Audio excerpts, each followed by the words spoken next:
And a little fisherman who walked past me, and two gopikas, and a gentleman with veshti, that's the traditional South Indian dress that he's wearing.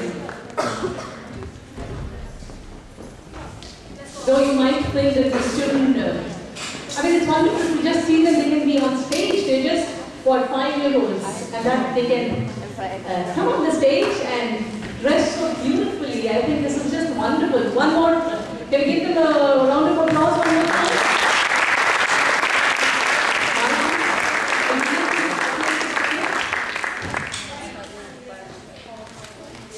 The idea with the children's program every time in IIT is to encourage these small kids at this age to come and present.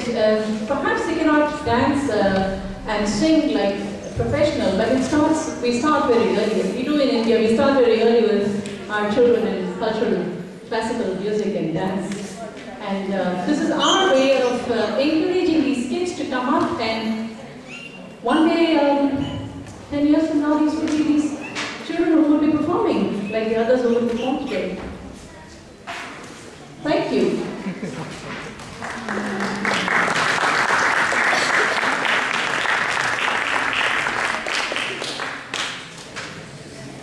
Before we go to our next item, which is a song by Deepshika, I'm going to start with a little story. Diwali, as many of you know, is a 5-day festival. It starts with Dhanteras. And this story I'm telling, for those of you perhaps who don't know, we know Dhanteras. In fact, I also knew Dhanteras, but I didn't know the story behind Dhanteras. And the story that I have read, one of these stories, because Indian festivals have many stories attached to each. One of the story behind Dhanteras is that there was a king who was doomed to die in 4 days, King Bhima, and 4 days after his marriage. His wife, of course, like any other Indian wife, very devoted, she would want her husband to die.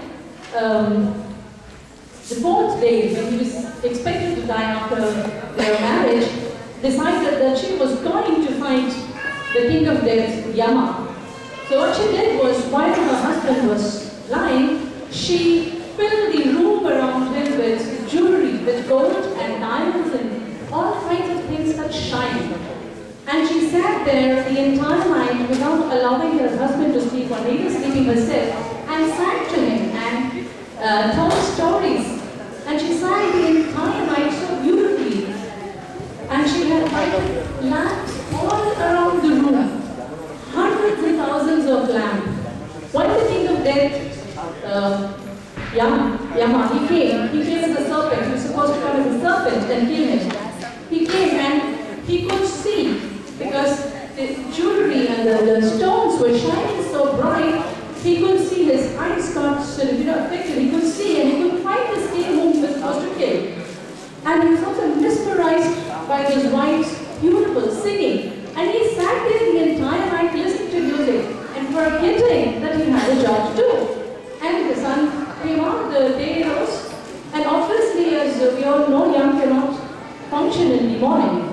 He has to go back to his abode.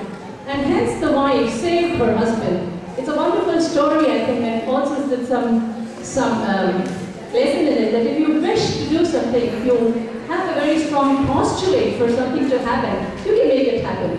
And here is our beautiful singer who has a postulate in her life. She wants to sing. Singing, music is her life, as Deepshika herself says. And some of you have heard her last time at our Rangmanch festival. Here she is.